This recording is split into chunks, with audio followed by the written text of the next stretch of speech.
ndipo dondola magazi arenda chonchi nkuzungula kantsinjeko tembo dakapeza pa mtunda yapo. How was the body when you found it? Mazinthu zimene zonse dapeza atatenga. Gosh. My name is Oscar Duke, and I'm albino. In parts of East Africa, being born with my condition can be a death sentence.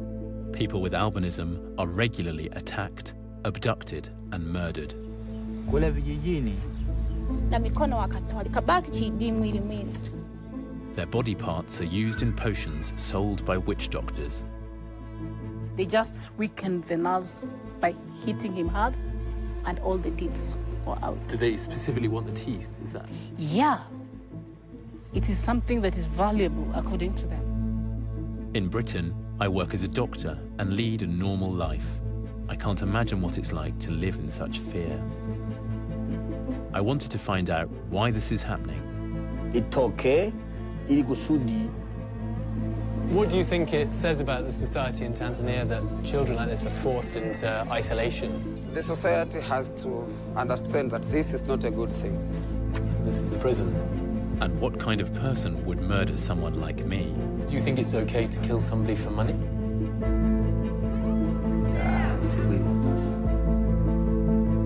So why did you do it?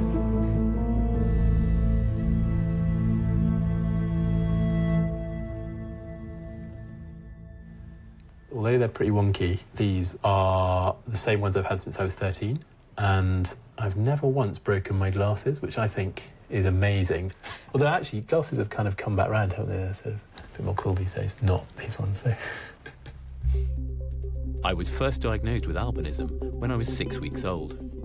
My parents aren't albino, but each carries the same faulty gene, which they passed on to me. It means I can't create a pigment called melanin. As well as giving skin and hair its colour, melanin plays a vital role in the retina, so my eyes don't work normally. Rather than just being still, if you focus on something, they kind of wobble. Can you see that?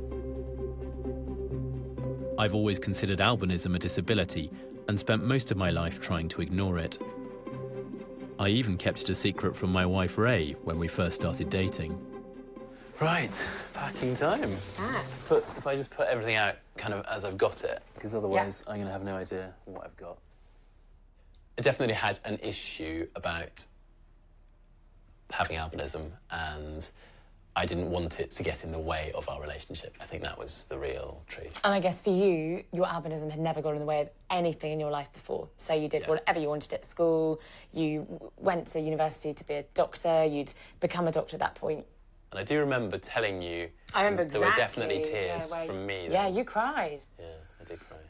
And actually, then you telling me was a huge relief, because I thought it was going to be something far worse. Yeah. But, I don't know, you had some horrible past, or, I don't know, you'd been married to some other, or like, I don't know.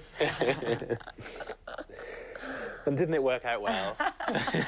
For now. Yes. 2 years in. Now Ray and I are thinking about having children. I've spent a lot of time looking into my condition. For me, I've accepted that I have albinism, and I've learned to live my life with it and been able to do the things that I want to do. And then I've heard that there are people in other parts of the world, particularly East Africa, where that is just not an option for them. Waterproof? The raincoat, because we are approaching the rainy season.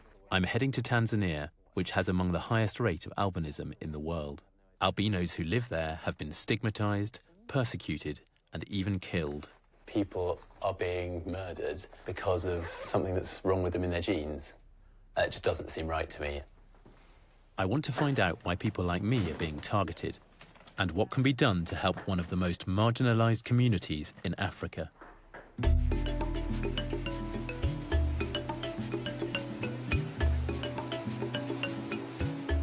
Tanzania is home to around 16,000 people with albinism. Almost half are children. When the violence against them first hit the headlines 10 years ago, it prompted the Tanzanian government to offer help. My journey starts in Arusha, in the north of the country. at a school where the state sponsors kids with albinism. I was the only albino at my school, but here there are 16, including 12-year-old Dixon. Hi, Dixon. Hi, Oscar. How are you? Fine. So good to meet you. So are you guys in the same class? Watching the television. It's really white, isn't it? Why do you think that? Because the skin is... Because my skin is white too. Yes. Yeah. Is that melanin? Melanin.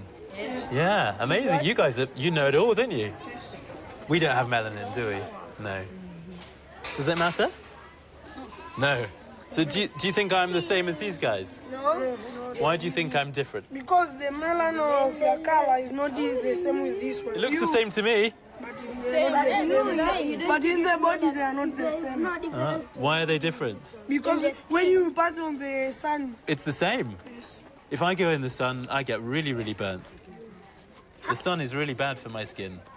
Just like these guys. Exactly the same. Yes, because What? if your eyes may have already seen this. You see my eyes? Yeah. Tell me about my eyes. It's different. It's different. Yes. No, it's not different. Yes, it's different. Don't you see it? It's different. Bye-bye. Come on, let's go. Having no melanin means that the back of our eyes can't focus on long distances, so it's difficult to see things like the blackboard. Today, I'm going with Dixon and the other children with albinism at his school to an eye clinic to see whether they can get any help. And the muscles. Let's see.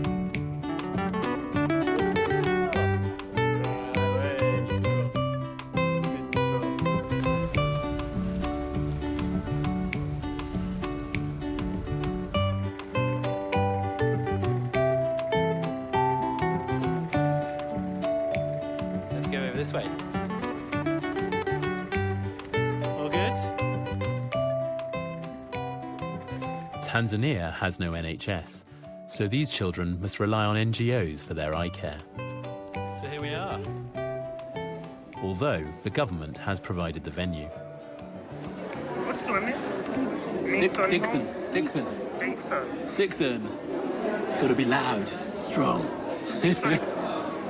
Have your card and then join the queue. Should we get in the queue? Thanks. You alright? You okay? It's hard to see, isn't it? I hate it because it's embarrassing when I do things like that. Do you feel embarrassed too? Yeah.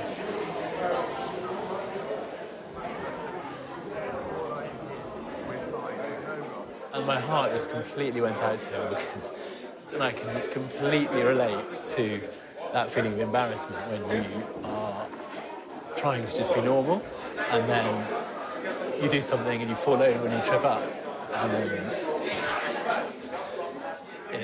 you just feel really stupid. You just want the world to swallow up and take you away. And he did that, but we had a chat about it, which was really nice.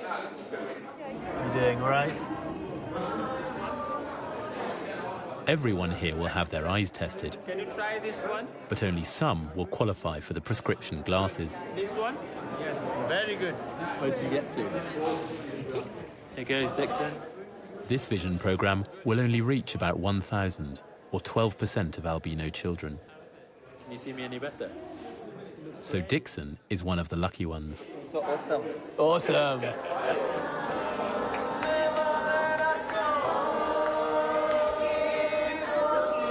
I've never seen so many albino people in one place.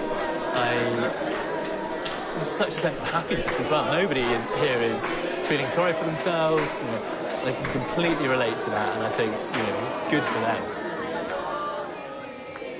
But even in the upbeat atmosphere of this clinic, some of the conversations hint at the darker side of albinism in Tanzania.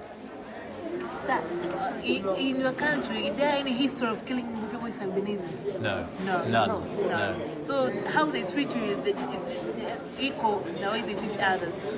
I would say, yeah, equal. In England, there are much less people with albinism than there are in Tanzania, yeah.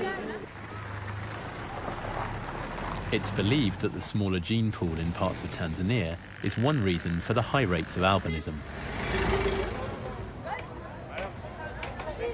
Being an albino in Britain, where lots of people are fair-skinned, means my condition mostly goes unnoticed.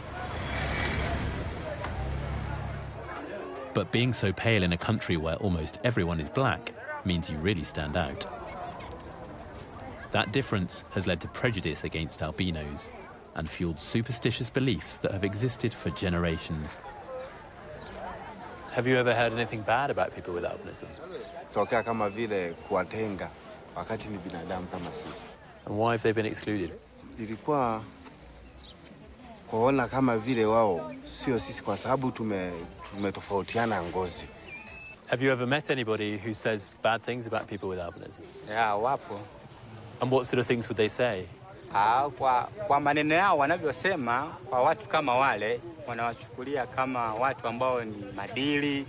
Sometimes wanasema hivyo, wengine wanasema kwamba ni albino, wana madini mazuri yenye kuleta pesa.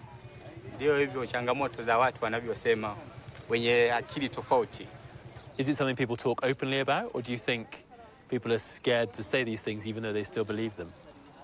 Huwa wanajificha, hawezi akaongelea hadharani, wanajua ni baadaye inaweza ikawakosti. Do people have names for people with albinism? Aliona shida sana majina kama hayo. Saa zingine anaitwa dili. Dili ni kitu cha nani cha hela. Asante sana. As outrageous as it seems, the belief that minerals from an albino's body bring wealth has led people to kill or mutilate them for their body parts. Since 2006, local charities have recorded 170 attacks, 70 of which were fatal. To find out more about these brutal acts, I've come to Mwanza city in the north of Tanzania. This region is known as the Lake Zone. There have been more attacks against people with albinism here than anywhere else in Tanzania.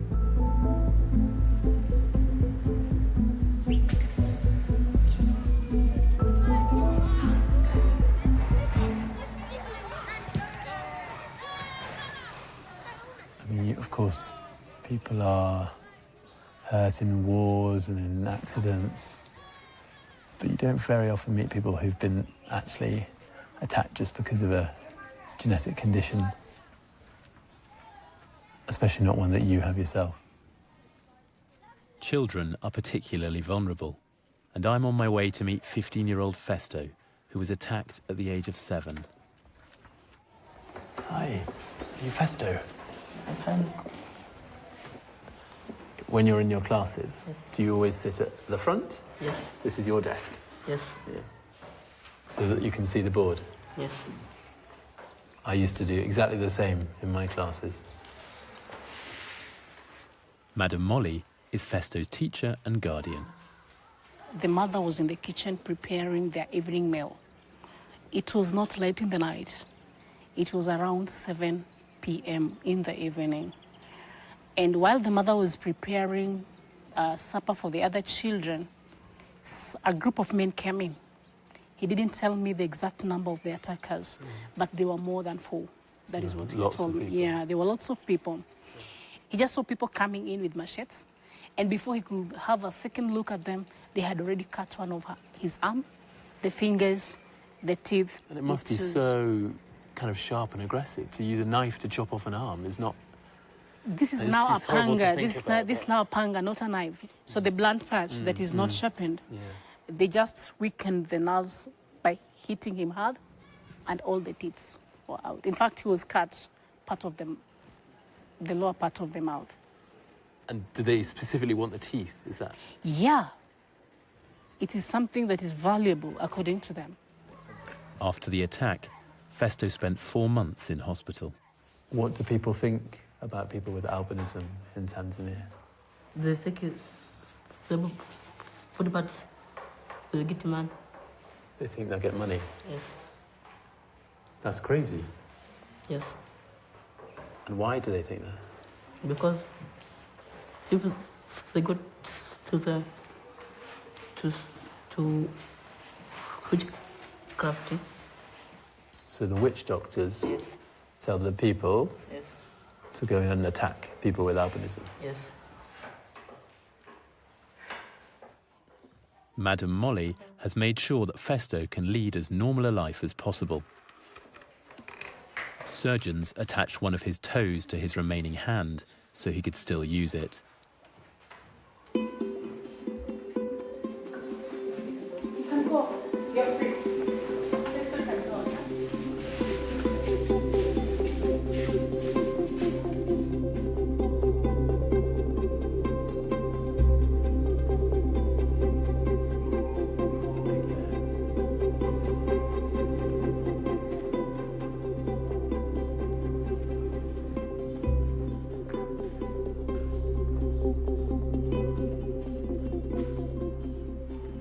He does it. It's his problem every day. So when he drops his pencil, he knows how to get it, of course. He doesn't just sit there and let everything fall apart around him.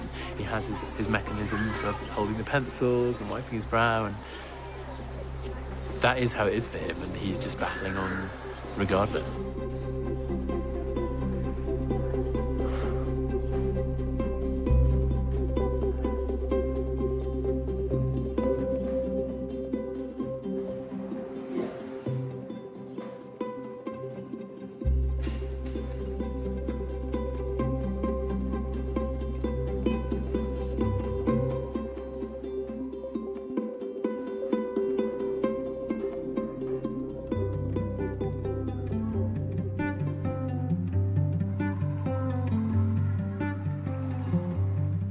It's heartbreaking, really, to see what's happened, but heartwarming to see where he's going and how he is now.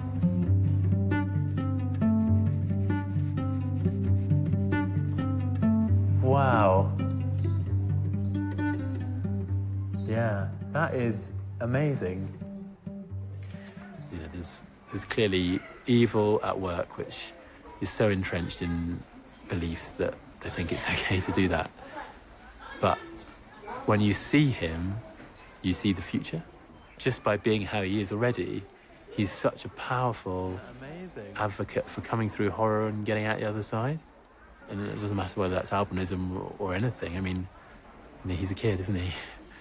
And he's got basically no hands, no vision, really pale skin, and he lives in Africa. And thank God he's at a really nice school with really nice teachers and friends around him. Congratulations. That is great, Festo. Tomorrow you'll drink another soda and biscuits. So you always get that from me for good work done. The other guys were saying that Festo's the best at school art in the whole school. In drawing? Yeah. The best. Really? Thank you. Yeah? Yes. It's hard to understand how anyone could cut the limbs off children like Festo. But it seems that witch doctors are behind the attacks. Paulina Alex runs a charity which supports albino families affected by violence. She's taking me on a walk through town to explain how the trade in body parts works. But our priority is people with albinism. Okay. Yeah. Actually, in Tanzania, there are so many things which are taking place, including the wrong belief that if you have a body part of persons with albinism and you mix with some medicine, you will become rich. Right. And who spreads those beliefs?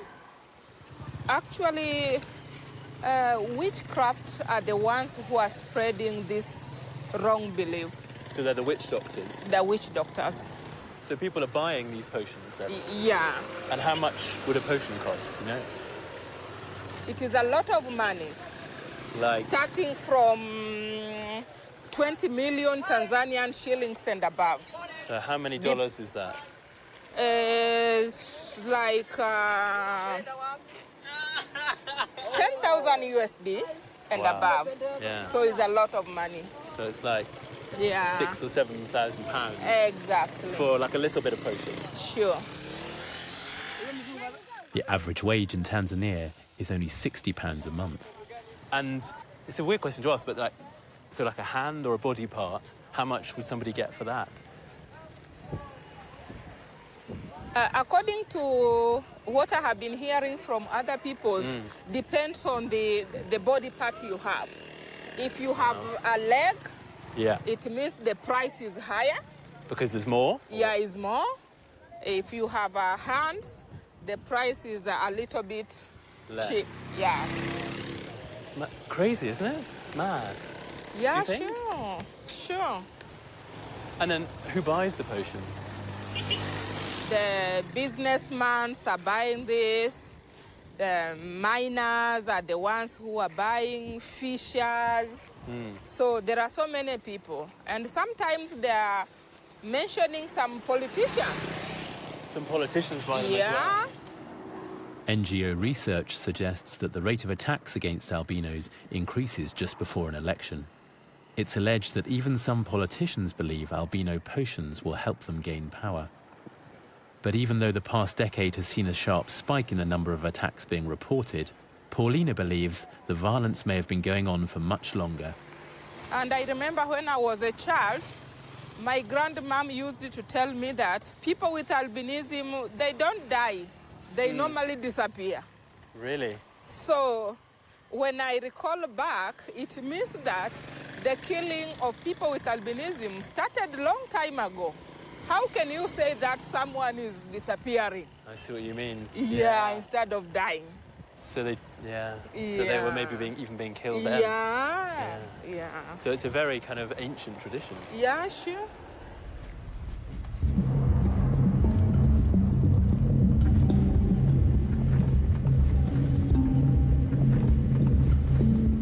It's estimated that 60% of Tanzanians believe in witchcraft. The use of so-called traditional healers has been part of the culture for generations. As a doctor, it's hard to understand how these beliefs could still play such a powerful role in society, especially when they lead to murder. But a prominent local healer has agreed to explain more, if I can find him. Definitely feels like the traditional healer is kind of hidden away around the back of the village.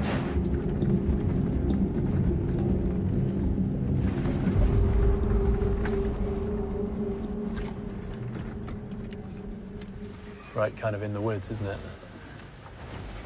I guess there's lots of herbs around.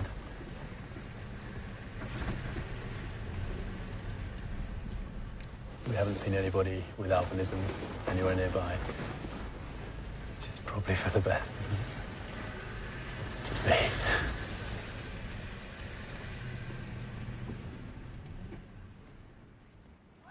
Karibu. Mambo. Poa. Habari yako? Hello. Salama kabisa. Unaitwa Oscar? Oscar. Na mimi naitwa Bujukano. And how do you know all about the different herbs? How do you learn that? Mimi kujifunza dawa nilikuwa naletewa kwenye njozi. Hiyo ni mti fulani utatibu hivi, ndio maana ya kuitwa mganga wa tiba asili. But how do you learn? Did you learn in school, or how do you know the science? Hii sayansi sio ya kwenda shule. Hii ni sayansi kama nilivyosema. Wow. So if I became a traditional healer, I could have saved a lot of time at university.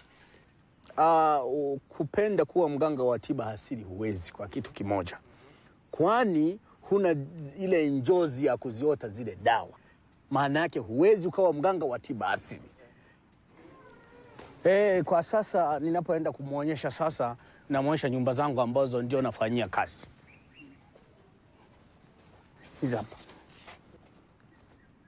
And so what is this herb? And what does it help with? What's it for? Hii kusaidia kama nilivyosema, mambo ya mikosi, kila mtu ana mikosi. Na maana ya mkosi, unapoioga maana yake mikosi imeisha, watu wanakupokea vizuri. Ndio maana dawa unajua hapa imefanya kazi. Hata mimi kama wakimleta hapa kabla hawajamfikisha hospitali, siwezi kumtibu. Namwambia nenda kwanza hospitali. Kwa sababu inawezekana kumbe ni malaria. Wanajua sasa hii sio malaria, ndio wanawarejesha kwetu. Asante. Haya. So you are a traditional healer. Is that different to a witch doctor? Mimi mganga wa tiba asili niko mbali sana na mpiga ramli. Kwani mpiga ramli yeye kazi yake ni kutafuta kuchonganisha. Mchawi yeye kazi yake ni mambo mengine kabisa.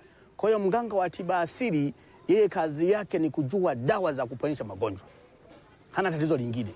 Yeye mganga wa tiba asili kazi yake kubwa sana kufanya juhudi chini aponyeshe magonjwa. Kwa hiyo huyo sio mpiga ramli. After the attacks started coming to light, the Tanzanian government decided to regulate traditional healers. In order to practice legally, you now need to be licensed, and Mr. Bujikano is working with the police in an attempt to root out the violent witch doctors. Before I leave, I wonder whether there's anything he can do for me. Hii unapoikamata maana yake tayari umekamata kitu ambacho babu yangu alichonikabidhi. Basi haka sasa nakatemea mata yangu naanza kusafisha. Hivi kama una mikosi itoke ili kusudi uende njia zako ziwe nyeupe. Hakuna mtu akukufanyia madhara yoyote yale. Kila ukisimama kwenye umati wa watu unaongea maneno yako wanakusikiliza. Hata kama una shughuli zako zipande juu. Asante sana. Thank you. Thank you.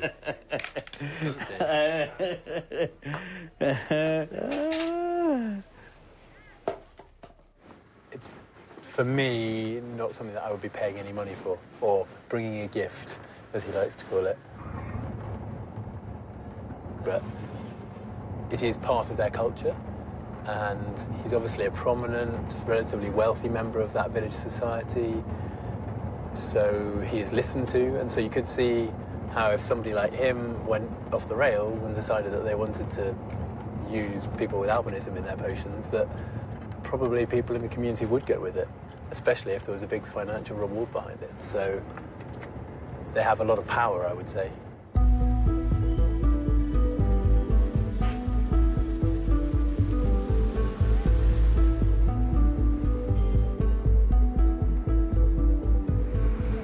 As well as cracking down on witch doctors, the Tanzanian government has tried to safeguard children with albinism by offering those in high-risk areas somewhere else to live.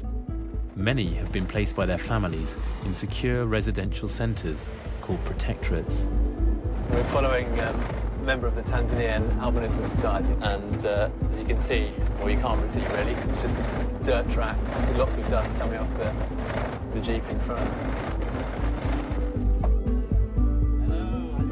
Charles and Kulwal had to flee their home 4 years ago and put their 2 children into one of these centres. Since then, they've had 3 more. Asante kukufahamu. Yes. Yes, it's better. I was too slow. Yeah. And these are your children as well. And what's your name? Peter. Peter. Nice to meet you, Peter. Mambo. Can I have a hug? Hey, how are you? Habari yako? You're adorable, aren't you? Mama poa. Oh, cool. Yeah. And who's this? Salma. Salma. And how old's Salma?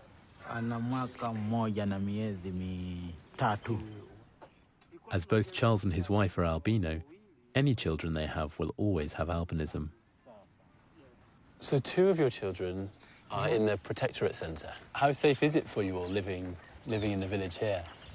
Hapa tangu niingie sijaona tatizo lolote au mtu wa kunibuguzi au kinyemelezi zozote hamna, sijaona kabisa. So you had to leave the village that you lived in for how many years? Huko tangu nilizaliwa mimi mwaka 1977 nikatoka pale 2012. Wow, so you lived there for your whole life until 4 years ago? And would you ever want to bring your other 2 children back home? Mwisho nilichukua majukumu hayo. Mara ukienda watoto wanakulilia, wanakuambia baba. Has Mummy been to see her other children in Buhangija recently? Naogopa labda kuwa tuna sehemu ya kimjini kama Shinyanga hapo. Anaweza labda hofu ya kwamba akabuguzi kwamba anasema anapelekwa Buhangija. If Charles wants to see his children, It's 2 hours each way on public transport. He can only travel when he can afford it. The tiny wage he earns from fetching water means the £2 bus fare is usually out of his reach. The last time Charles saw his children was 4 months ago. Here we are.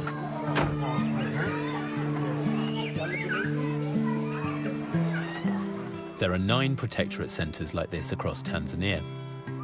Since 2006, more than 500 children aged from 3 to 18 have been hidden away behind high walls and barbed wire.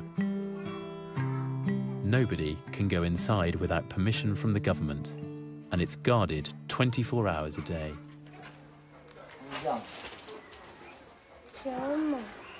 Hi, Shoma. How old are you, Shoma? I'm 10 years old. And who's this, Shoma? Is this your teacher? Yeah. And how many of the children with albinism who live here are able to go home? Most of them are remain here Why is that? because they are being afraid. Very minority parents come to teach their children. So Charles is unusual in that respect, then? He is good. That is great. Yeah. So this is your son, Charles? Yeah. This one. So he's been here since the age of 4? Not 4, 3 years. Since the age of 3? Yeah. Okay. And how do Charles's children cope when they see him and then he goes? They feel it's so unfair. They don't like it? Everyone wants to stay with her parents, yeah? Yeah, of course. Yes. Could you imagine ever leaving your children like these parents have? Oh, I can't leave my children.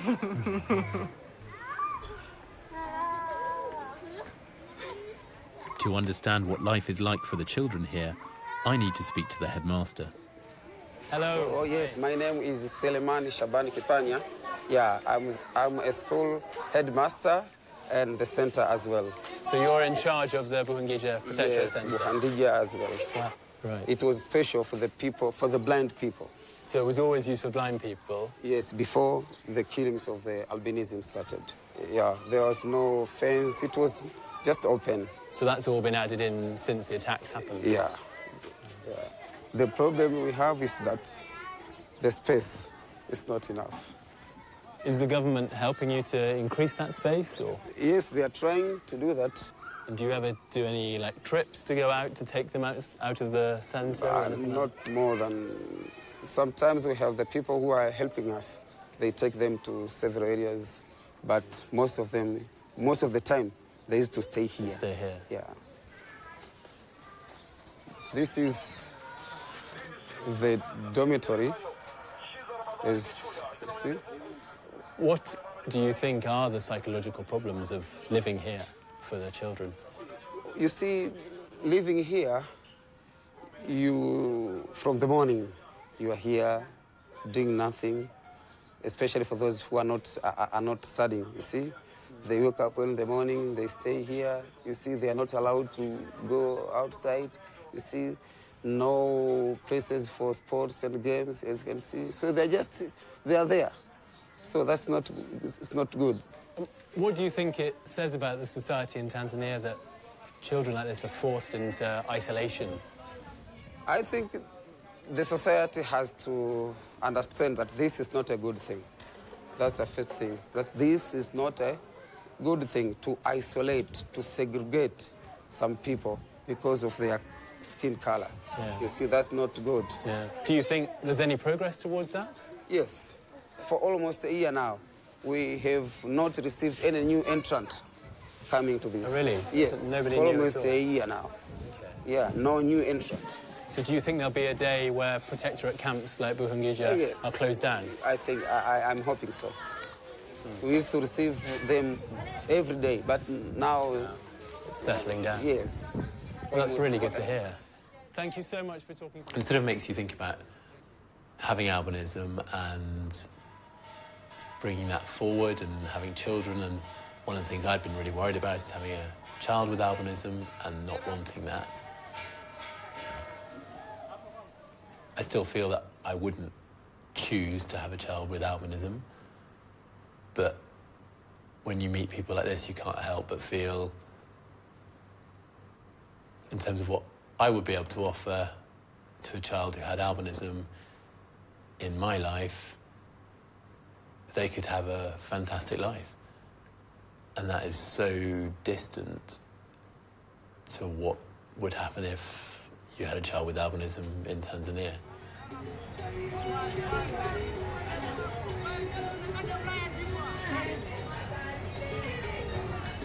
It's awful to see small children separated from their families and kept locked behind high walls to stop them from being murdered.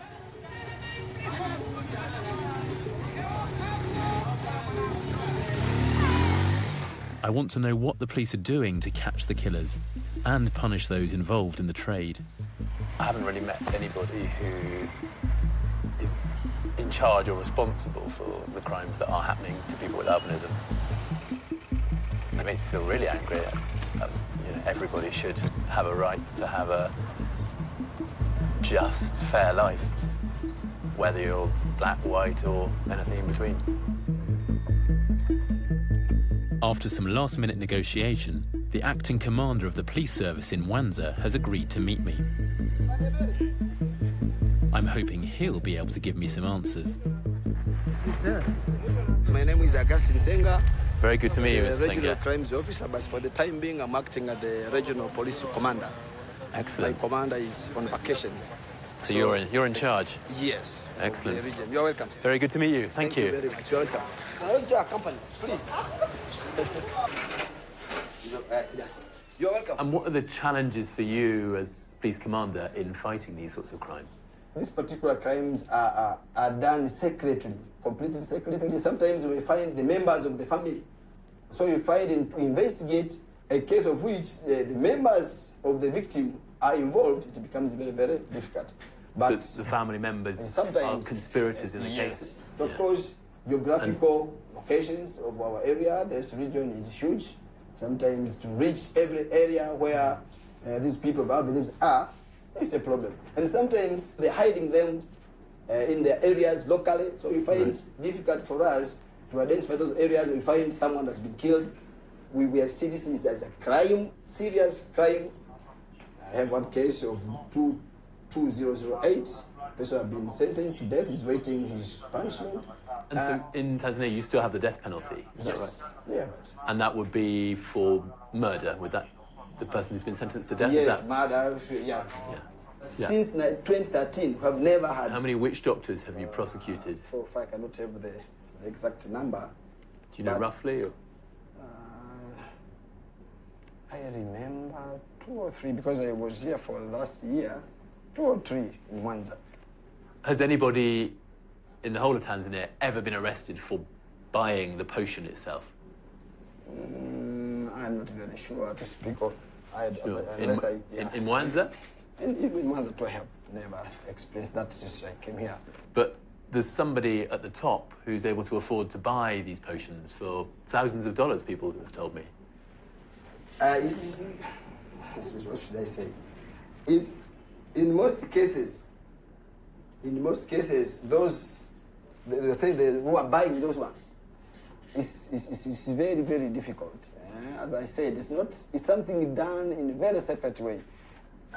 So it sounds like you had a very big problem and the attacks have now reduced, so things are getting better, but you still think it is still an ongoing problem. Because there's still some signs of people having this local belief, but education has helped us much, so we are still working on it to make sure that to eliminate it completely.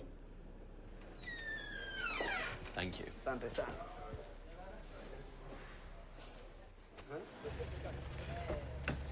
It gave me a lot more faith, actually, that stuff is being done. It was slightly difficult to push him on the sort of higher parts of society, and obviously there is something high up which is fueling this trade in albino body parts. But then he didn't say it didn't happen, he just said he had no evidence for that.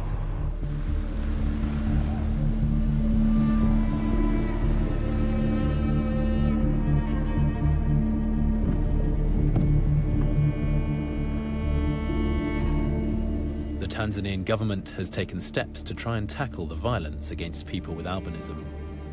And though there's more to be done, there hasn't been a murder reported for over a year.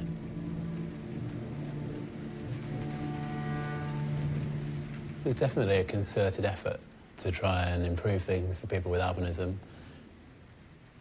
They still feel, to me, like a very repressed part of society. I don't think you get many people with albinism saying that they feel completely safe in Tanzania.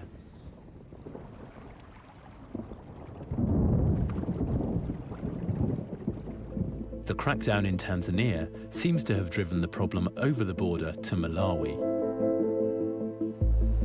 In the past 2 years, there have been 65 attacks on people with albinism, 47 attempted abductions, and a spate of brutal murders which have claimed 13 lives. I've come to Malawi to try and speak to someone involved in this recent wave of killings.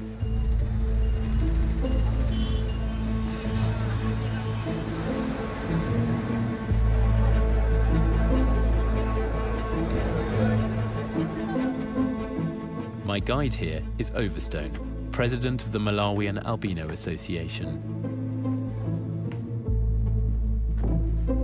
Hello. Hello, welcome. I'm Oscar. Hi. Fine, I'm Overstone. Overstone. Very Yeah, good to meet you. Yes. Do you know why suddenly there was this spate of attacks? There are some kind of thoughts, maybe from our neighboring countries. They have made their laws very strict. For the witch doctors, they have escaped from Tanzania, they are in Malawi, they are doing the trade. So they've been kind of pushed out of other countries? Yeah, that's what we thought. And then the problem's Now, reared its head here? Yeah, migrated to our country here, Malawi. Overstone is taking me to a remote village in a rural region called Ncheo, 2 hours outside the capital.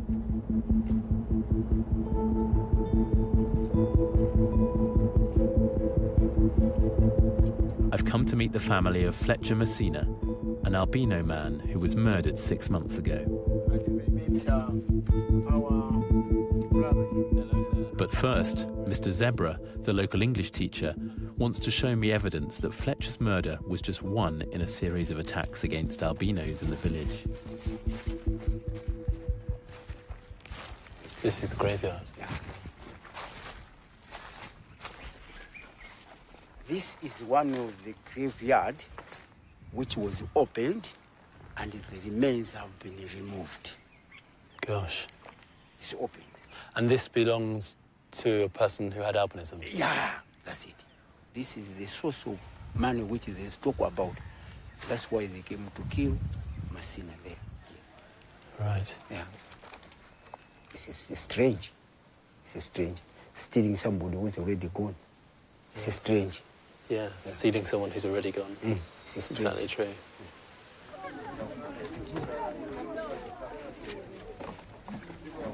The targeting of people with albinism has shocked the whole community.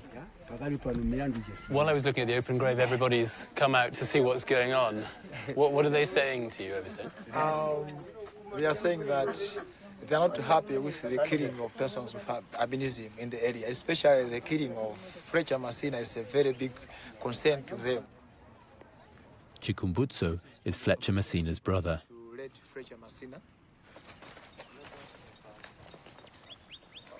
Tili kudimba la Messina limene lili a Fletcher Messina imene anaphedwera ndipo anaphedwera malo anowa atakatayima pano. Mtsinje wake ndi Lintumbule River. You must find it very hard to come here. Ifeyo timatikafika malo ano sitivana kuti mmala mtendere kwa ifeyoyo. Timala amene amatiliza m'maganizo komanso ngakhale mzochita zathu sitifuna tifikapo malo anowa. Funa ndi mmala amene ali achipongwe kwambiri mu mbiri yathu. Sure. And what would Fletcher have been doing here? Ndipo angobwera chacho muchino yowa kuntchito mmene amagwira blantyre koma atangofika tidona kuti munthu ali ndi chidwi ndipo malo anambosintha ngati mmene mukuoneramo. It's certainly a really, really beautiful spot, but it's a long way from anything, isn't it? We've walked a long way. It's very isolated. Yeah, malowa ndi abwino ndithu malingana ndi mmene adabadwira kufika napo kula anazoya kuti ndi kumunda kwathu. Andiwo ndifika kapeza kuti ali kumalo koopsa koma anakuzolowera. And how would people have known he was here? Because it seems like an unusual place to find somebody. Ambiri anali anzawo amene ankaenda nawo ali achinyamata. Komanso ena anali abwezi ngati akubanja kumacheza nawo ngati azibwezeni eno dalilika osakayikiraso. And who was it who discovered Fletcher when he was killed here? Tinadzangopeza magazi, ndipo dondola magazi atenda chonchi, nkuzungula kantsinjeko. Tembo dakapeza pa mtunda yapo, pakuoneka nsangu katikatimo, patsogolapo. 150 meters. You said that there was some blood here and you found the body over there. How was the body when you found it? Mtembo tinawupeza utadulidwa ziwalo. Lilime atachotsa, manja omuje ni mojoinamu atadula atatenga manjawa. Komanso private parts atachotsa, umuso kudula majoini mose umu atatenga zonse. Komanso mtima, chiwindi, mapapo, ndi chifu. Anangosema marumbo ochepa amene atinawapeza wali munthu ilawo. Koma zinthu zimene zonse dapeza atatenga.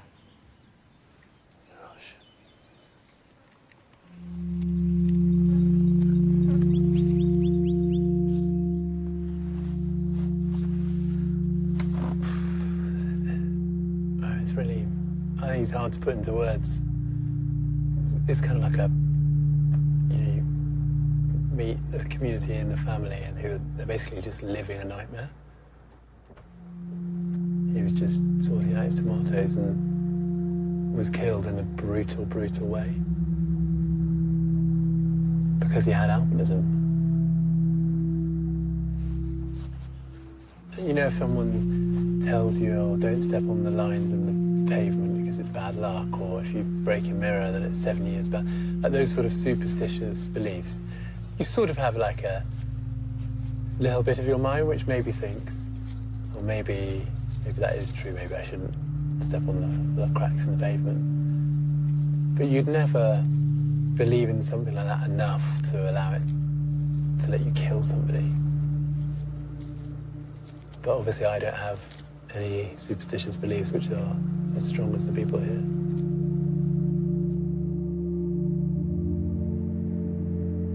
While superstition plays a big part in these murders, there's got to be more to it than just blind faith. Back in Lilongwe, the chief advisor to the president has allowed me entry to the notorious Maula prison. I'm going to meet one of the people being held on remand for the murder of Fletcher Messina. I'm finally able to go face to face with someone who can tell me why he murdered an albino. So this is the prison? Yes.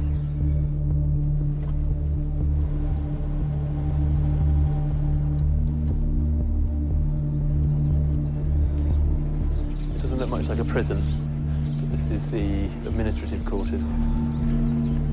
We're meeting in the deputy chief of the prison's office because they're not keen for us to see conditions inside the prison, so we can't go into the cells or anything like that.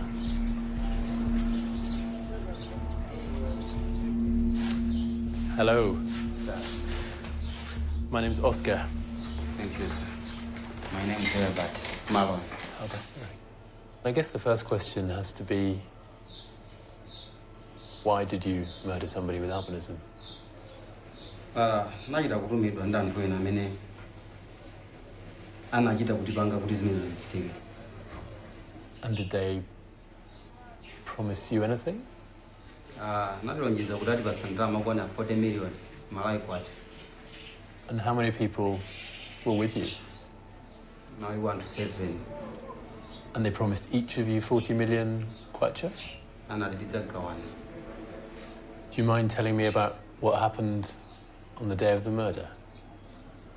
Nangotilimbikitsa kuti tiye tipite kumalo kumene iye amalima. Ndi tinapita kumalo kuti ndikampeza munthu. And then? Panakhala chiganizo chokampeza munthu uja ndikampanga chipongwe chimene chinachitikacho. I met with Fletcher's brother in the garden where the murder happened, and he explained to me that Fletcher had had different bits of his body cut off. Did you see that?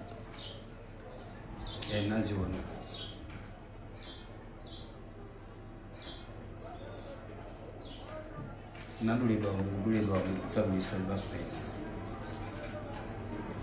Why? Fuatsikulo kunali kuimba foni.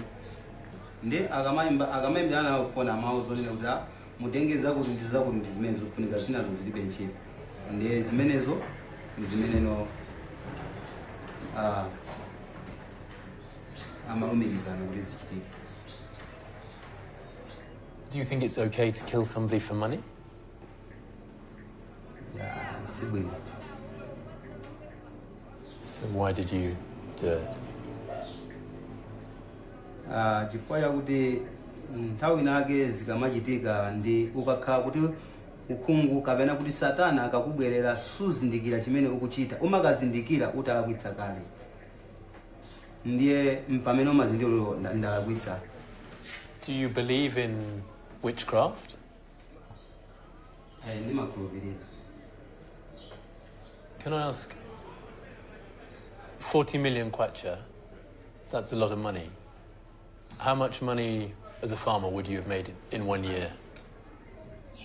Ndimata kupeza ndalama kone 150,000 apoya ingati ndalephera ndiye kuti mabwerera ndi 200,000 for yakuti mwina mvula sina inde bwino koma nthawi imene ndimaona kuti zili bwino mwanga. So what sort of person would have 40 million kwacha? Sindikudziwa chifukwa ngakhale ndalama yonso ine sindinayipireko. Did you receive any money at all for what you did? Sinandiyepo ndalama ina iliyonse. Mwina ndingokupatsana example kuti muzikhulupirira fwa ndanena sindikufuna kuonjezera kapena kuyotsera. Sindingathe kupanga chinthu chimene sindikudziwa kumene chikulowera ndipo kumapeto kwake ndikhozoona ngati kuti chinthucho ndachipanga ngati ndini wamisala koma ineyo sini wamisala komanso ineyo sindinapange zinthu mwa ine ndekha kapena kuti popanda wina wake kunenapo zimenezo zoyo koma chifukwa chotsogozedwa ndi zikhulupiriro zimeneyo anali nazo komanso zimeneyo ankalankhula ndi chifukwa chake ndimalimba mtima onena kuti izozo chifukwa kuti adachita kupanga kuti zimene zichitike pozindikira kuti ndinenso munthu ngati zimene ndinatani kuti ndinachita chifukwa ndili ndi moyo komabe ndingopempha Mulungu kuti azindikhululukira koma ndisadzayankhule zowonjezera kapena kuchotsera. Do you know how long you're likely to be in prison for? Sindikudziwa.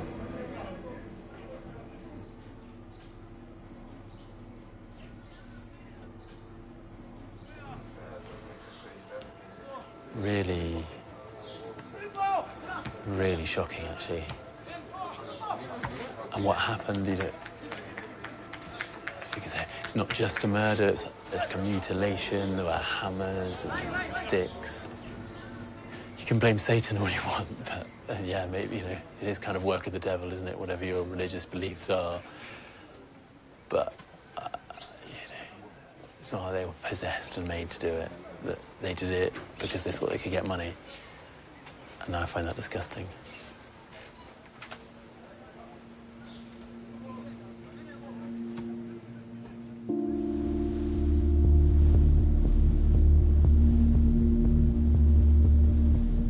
Money seems to be the driving force behind this horrific trade in human body parts.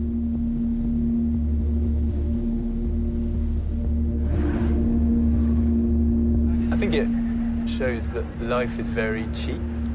The value on life is much less, and I guess that some of that comes from a culture where people die at home, around people, life expectancy is shorter, there's less provision to deal with disease, and public health is just at a lower level than we'd see in the West and in Europe. And it's really sad that people are prepared to kill, and it's just a bit more easy come, easy go, I think. The attacks on people with albinism have brought international attention and a proactive government response. Now the albino population is being helped in other ways. Standing Voice, a UK charity, provides skin clinics like this one across Tanzania. So before I say goodbye to East Africa, I'm finally able to put my doctor's hat on again. Unajua mafuta yetu ni mazito. Kwa hiyo unachukua tone, unapaka kwenye paji lako la uso. Hapa. People with albinism have no natural protection from the sun, so skin cancer is rife, and only 2% currently live beyond the age of 40. Do you have any pain in your skin? It's painful. Unafikiri hivyo vinauma? Here, the dermatologists offer free consultations and use cryotherapy to freeze off any suspicious growths.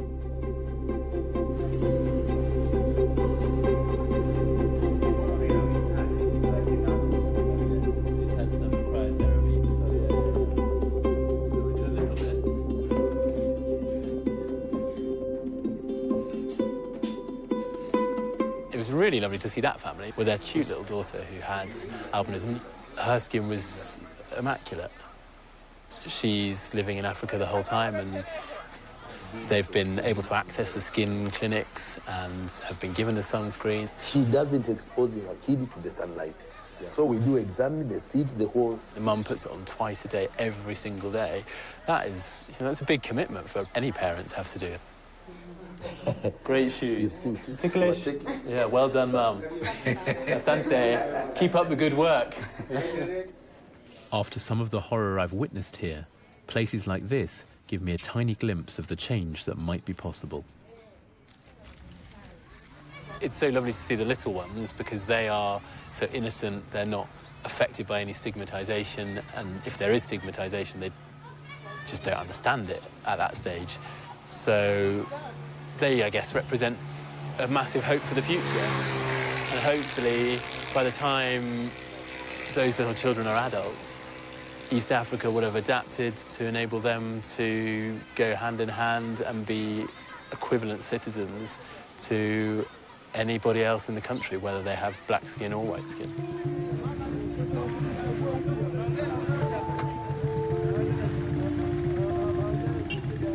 And I'm heading back to England with a different outlook.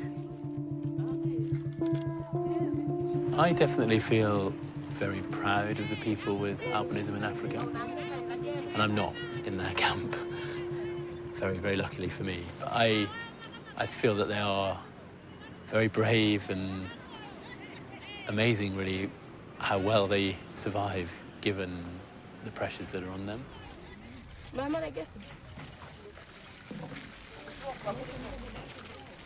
And I think that probably helps me to feel a little bit prouder about having albinism myself. I don't have anything to fear on a daily basis, unless someone doesn't like this film. And I think just the process of talking about it so much has been helpful to me. So maybe that's a bit selfish, but I think perhaps by trying to help some of the people here in Africa, I've helped myself a little bit too. Just to feel a little bit more confident to stand up and say yes, and so what?